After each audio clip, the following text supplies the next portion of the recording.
A gente vai falar de uma nova pesquisa Quest que foi divulgada hoje, que aponta que 47% dos eleitores são contra o projeto de lei da dosimetria, que reduz as penas, para os condenados pela tentativa de golpe de Estado. Como você vem acompanhando aqui no Tempo News, o projeto foi aprovado pela Câmara dos Deputados e pela Comissão de Constituição e Justiça do Senado e agora seguiu para o plenário, onde está sendo votado neste momento. Está acontecendo tudo lá, ao vivo. Vamos ver alguns recortes na tela que a gente preparou para você. Tá aí, pesquisa sobre redução de penas, pesquisa divulgada hoje, o PL da dosimetria.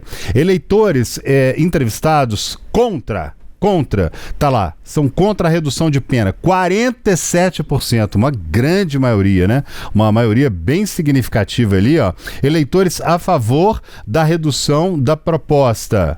Olha lá, 24%. Logo abaixo, eleitores a favor de reduções ainda maiores, 19%. E outros 10% não souberam responder. Disseram, olha, não sei do que se trata esse assunto aí. Pois aí segue, essa pesquisa foi além desse assunto, viu? Ela tratou também da intenção de votos para presidente da República em 2026 e mostra que o presidente Lula lidera os cenários de primeiro turno com percentuais aí que vão de 34% até 41%, a depender de quem é o adversário testado com ele, O senador Flávio Bolsonaro aparece em segundo lugar nos 6 cenários pesquisados. Pois é, esta é a primeira pesquisa feita sem o nome de Jair Bolsonaro, desde que o ex-presidente indicou o filho senador a candidato à presidência em 2026. Nos cenários de primeiro turno, a pesquisa aponta alguns cenários aí em Síria. Pois é, agora ainda em primeiro turno, o governador do Paraná, Ratinho Júnior, do PSD, teria 13%. Isso em um cenário que disputasse com o atual presidente Lula, que teria 39%. Flávio, neste caso, teria 23%, Renan Santos 2% e Aldo Rebelo também 2%. O governador de São Paulo, que é o Tarcísio Gomes de Freitas, do Partido Republicano, teria 10% no mesmo cenário. Lula, atual presidente, teria 41%. Flávio, filho do ex-presidente, teria 23%. Renan, 2% e Aldo, 1%. Neste mesmo cenário, Romeu Zema, do Novo, governador de Minas Gerais, ele teria 6%, Lula 39%, Flávio 27%, Flávio Bolsonaro, a gente está falando ali, Renan 2% e Aldo também 2%. Ainda no mesmo cenário, Ronaldo Caiado, do União, governador de Goiás, teria 4%, presidente Lula 39%, Flávio Bolsonaro 27%, Renan 3% e Aldo 2%. Bom, agora sim, vamos falar de segundo turno. A pesquisa também aponta aí a preferência pelo presidente Lula com todos os candidatos. Então nós preparamos uma arte com 3 cenários. Vamos ver aí este primeiro cenário, com Lula do PT e Flávio Bolsonaro do PL. Lula, então, tinha 48% em agosto, caiu agora para 46%. O Flávio Bolsonaro, que tinha 32% em agosto, subiu agora, foi para 36% neste cenário. Olha, no cenário 1 foram colocados o atual presidente Lula e o senador Flávio Bolsonaro. Vamos ver na tela como é que ficou o resultado? Essa arte que está aí na tela agora. Já era aquela que estava antes? Agora sim. Agora está essa outra, Agora a gente vai falar aqui, então, do Tarcísio de Freitas, no cenário 2, que foram testados o presidente Lula e o governador de São Paulo, Tarcísio de Freitas. Olha só, André, presidente Lula, ali que lá em dezembro de 2024 tinha 52%, agora em dezembro deste ano está com 45% das intenções de votos. O Tarcísio de Freitas, em dezembro de 24, tinha 26% e agora ele cresceu e está com 35% das intenções de votos. Pois é, então aqui nós vamos ter um terceiro cenário naturalmente ali para a gente colocar na tela, Nesse terceiro cenário está ali o segundo turno, cenário 3, é isso aí, cenário 3... É o governador do Paraná, Ratinho Júnior, com o presidente Lula neste terceiro cenário. Aí tá ali, Lula tinha lá 40%, subiu para 41%, 44% e manteve os 44%, depois desceu para 40% e foi para 45%. E nesse período tivemos lá também 38% Ratinho Júnior, depois foi para 36%, 34%, 32%, 31%, deu uma subida ali para 35%, onde permanece 35%. Isso mesmo. E esse levantamento ele foi encomendado pela Genial Investimentos e ouviu 2.004 pessoas com 16 anos ou mais e Essa pesquisa foi feita entre os dias 11 e 14 de dezembro, agora, bem recente.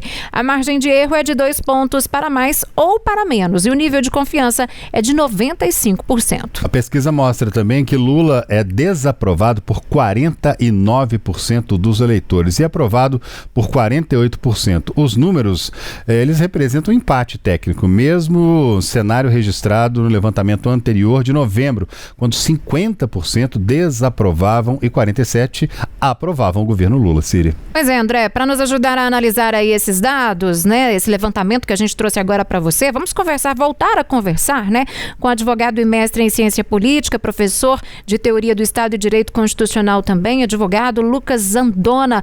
Lucas, pois é, a gente trouxe esses dados, então essa pesquisa, vou pegar por esse recorte agora, mostra que 47% dos eleitores, né, são contra o PL da dosimetria, que é um assunto que a gente falava agora há pouco.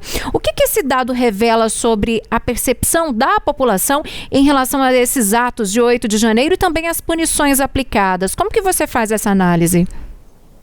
Olha, eu percebo que essa questão da dosimetria, ela é muito mais uma antecipação do cenário que vocês começaram a divulgar agora das intenções de voto do ano que vem, do que uma opinião ideológica do eleitor, se ele é a favor ou se ele é contra uma determinada pena num determinado crime, sobretudo os crimes contra o Estado, que são crimes que superaram a nossa antiga Lei de Segurança Nacional, que de fato merecia e carecia de uma revogação e uma aprovação de uma norma dentro de um contexto democrático.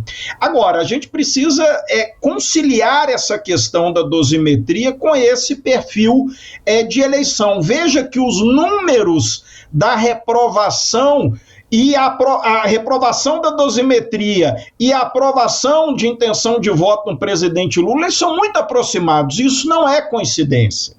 É justamente o eleitor que se identifica com o presidente Lula, ele vai ser contra qualquer proposta que possa a vir apoiar o grupo do Bolsonaro.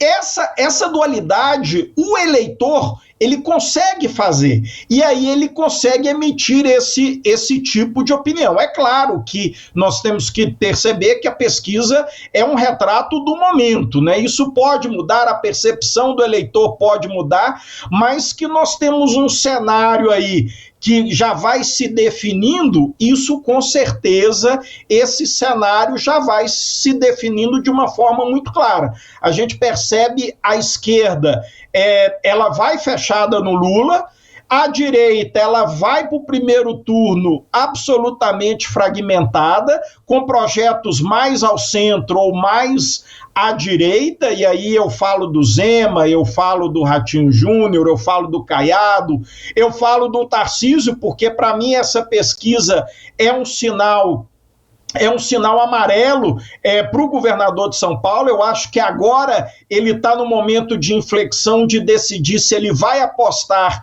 numa reeleição garantida no estado de São Paulo ou se ele vai arriscar a concorrer num cenário que realmente se mostra muito difícil para ele ganhar a eleição a presidente. Um detalhe que me chama a atenção é o seguinte: a gente sabe que as pessoas hoje em dia estão prestando muita atenção ao que acontece em Brasília. A gente tem uma pesquisa que mostra que grande parte da população, um número muito considerável, é contra a mudança na dosimetria das penas dos condenados pelos atos antidemocráticos, pela tentativa de golpe de Estado. Ainda assim, a Câmara insistindo em votar, colocar em votação, insistindo em passa pelo Senado. A gente tem um desentendimento entre o que o povo quer e o que os seus eleitos estão fazendo lá. O que isso pode representar? Será que as pessoas percebem isso? Já existe uma percepção de que o Brasília está agindo de uma forma contrária à forma que pensa a população brasileira, pelo menos de acordo com uma ou outra pesquisa? André, os estudos de comportamento eleitoral, eles demonstram que o eleitor ele tem uma memória curta. Daí a urgência em se votar isso esse ano, e aí nós entramos Natal, Ano Novo, ano que vem já é outro cenário, e a hora que chegar em outubro, será que o eleitor vai lembrar disso? É óbvio, aquele eleitor mais consciente, mais reflexivo, ele pode até lembrar e não votar naquele que votou a favor da dosimetria. Mas, no geral, a memória do eleitor, ela vai ficar aí num prazo de, no máximo, 1 ano antes da eleição. Nós não temos esse eleitor que vai guardar e que vai ficar quase que de forma reflexiva para vingar no seu voto no ano seguinte. Então, eu percebo aqui muito mais uma estratégia política de se agilizar essa votação para 2025, porque 2026 vai ser um ano que vai passar muito rápido, tem Copa do Mundo, tem debate eleitoral, tem essa campanha que já está esquentando, daqui a pouco nós vamos ter essa militância nas ruas. Então, acho que é muito mais uma aposta política para que a memória curta do eleitor possa beneficiar a classe política em outubro de 26.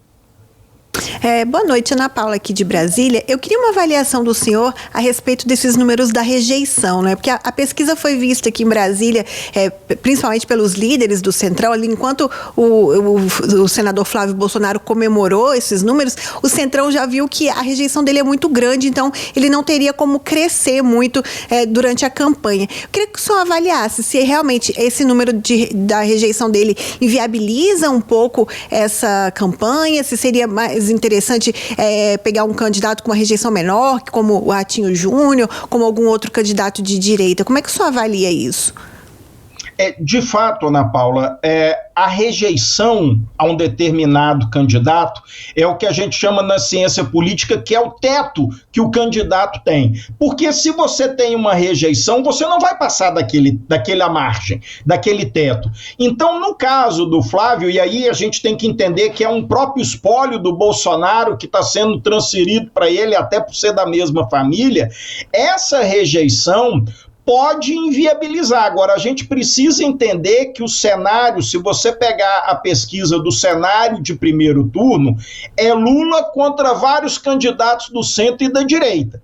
Então, quando você soma o voto, se houver um acordo para o segundo turno, aí pode ser que esse teto reduza, ou seja, que eu tenha a rejeição do Flávio reduzindo. Agora, não é o que me parece que vai acontecer, tá? Ao longo da trajetória política, tanto do pai quanto do filho, me refiro ao Flávio Bolsonaro, o comportamento político deles com o que eles fizeram e a própria militância digital que eles têm, militância muito forte, muito envolvida, isso faz com que o eleitor dele seja um eleitor engajado, mas ao mesmo tempo a rejeição impede que ele atinja outros públicos, e nós sabemos que num cenário de eleição, o que vai decidir é o público do eleitor indeciso, aquele eleitor de memória curta, e o eleitor do centrão, porque esse ora já votou na esquerda, ora vota na direita, e ele não tem problema nenhum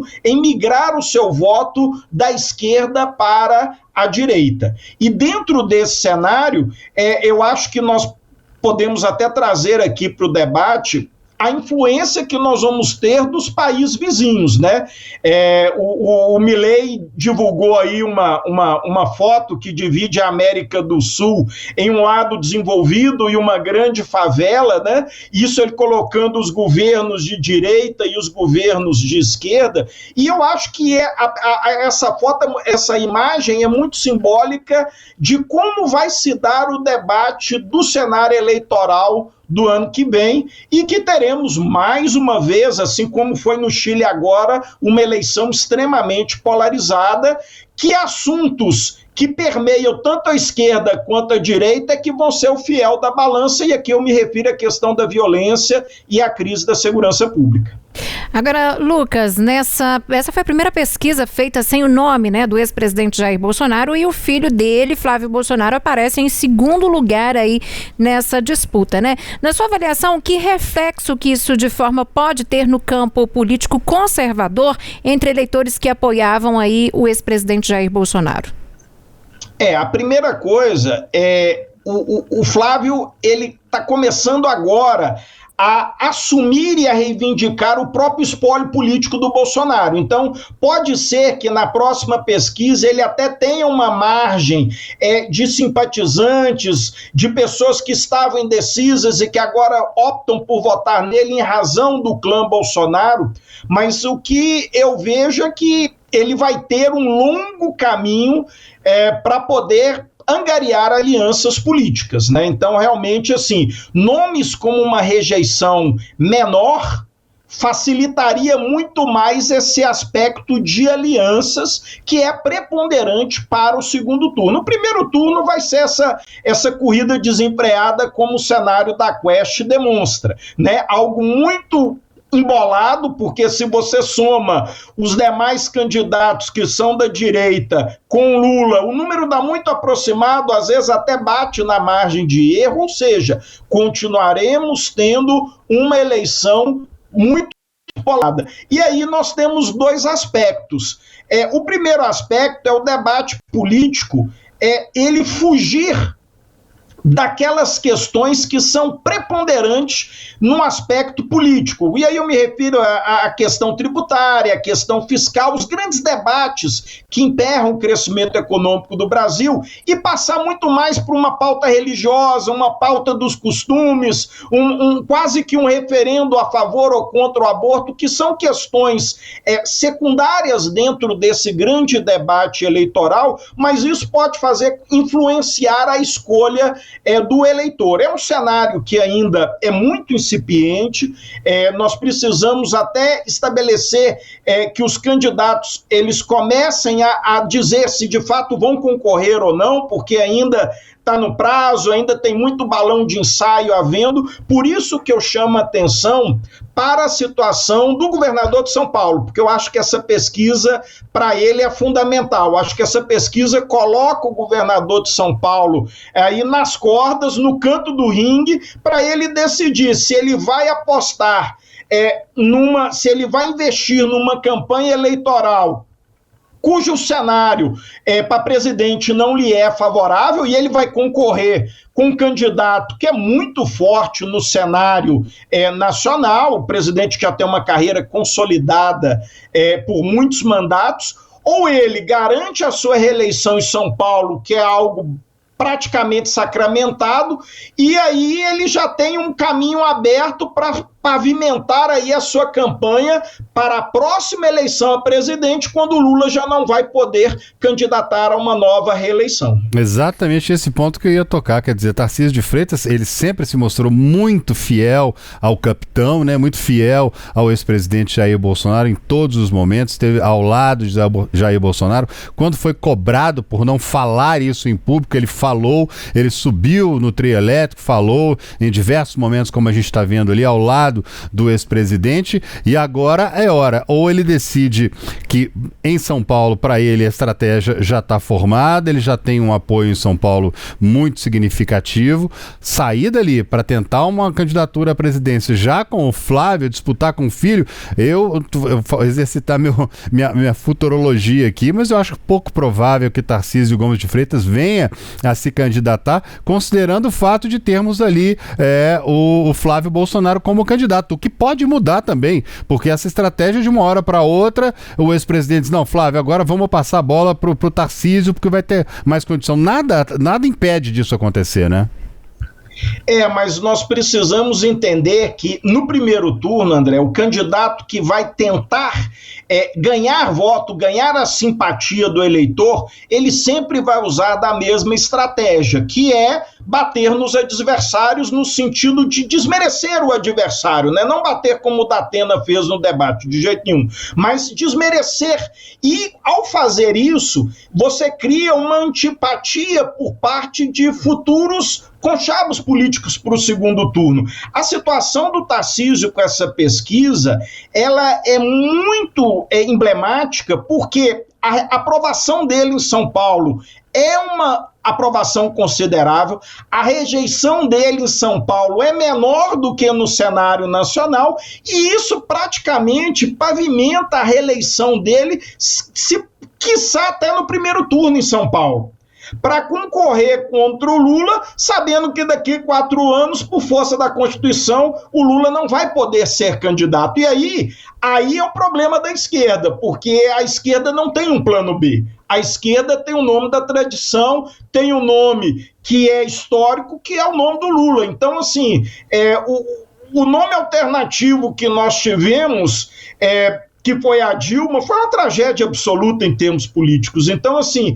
o que vai representar essa situação para o Tarcísio? Eu acho que agora é a hora dos estrategistas de campanha dele, do partido, sentar e analisar muito bem o cenário, porque é muito mais prático para ele apoiar o Flávio e fazer aquele apoio e garantir a sua reeleição em São Paulo, que é praticamente certa, do que ele entrar como adversário no segundo turno, e quem passar da direita para o segundo turno fica na expectativa de receber o apoio dos demais, o que não é um cálculo razoável em termos estratégicos, em termos políticos. Agora, Lucas, para fechar nossa conversa hoje, outro ponto dessa pesquisa Quest divulgada que me chamou a atenção foi o seguinte: o fato de o governo Lula, no caso da aprovação e a desaprovação do governo Lula, está praticamente empatado ali, né? A aprovação com 48% e a desaprovação com 49%. Como que isso pode impactar aí a campanha do presidente? Síria, nós temos um problema em relação a isso, que é a questão econômica. A economia brasileira não decolou nesse governo.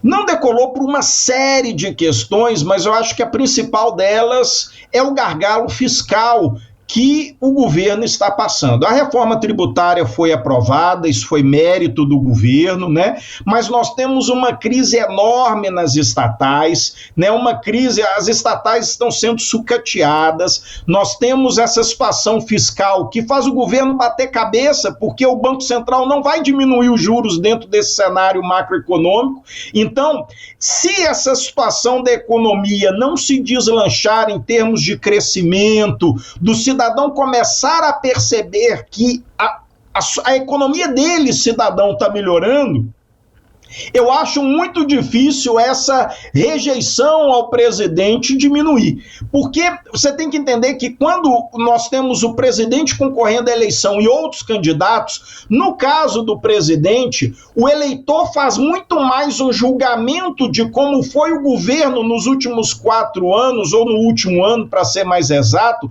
se a vida dele melhorou, se economicamente ele está ganhando mais, ele está conseguindo progredir, isso pode ser revertido num voto. Agora, a nossa história demonstra que presidentes com crises econômicas não conseguiram êxito eleitoral. No caso do Lula, ele é um fenômeno que é estudado pela ciência política exatamente por isso. Porque uma vez que ele se tornou governo e presidente, ele conseguiu se estabelecer e se manter, primeiro, fazendo um acordo político com o Centrão nesses grandes interesses do governo, e segundo, colocando a máquina assistencialista do governo para funcionar de uma forma satisfatória. Isso, de fato, ocorre no governo Lula. Agora, a gente tem que entender que isso dá um teto para ele. Por isso que a rejeição e a aprovação dele estão tão próximas. E aí, quem vai decidir? Eu sei que a rejeição dele está na direita, porque bate com os números da direita. Mas eu preciso mais do que isso para sagrar, ganhar uma eleição a presidente do Brasil. Tá certo. O Lucas Andoni é advogado e mestre em ciência política, também professor de teoria do Estado e Direito Constitucional. Lucas, mais uma vez, muitíssimo obrigada, viu, por atender o nosso chamado e nos ajudar aí com todas essas análises políticas de hoje. Uma excelente noite para você. Muito obrigado, boa noite a todos. Eu agradeço a oportunidade e desejo a todos um Feliz Natal.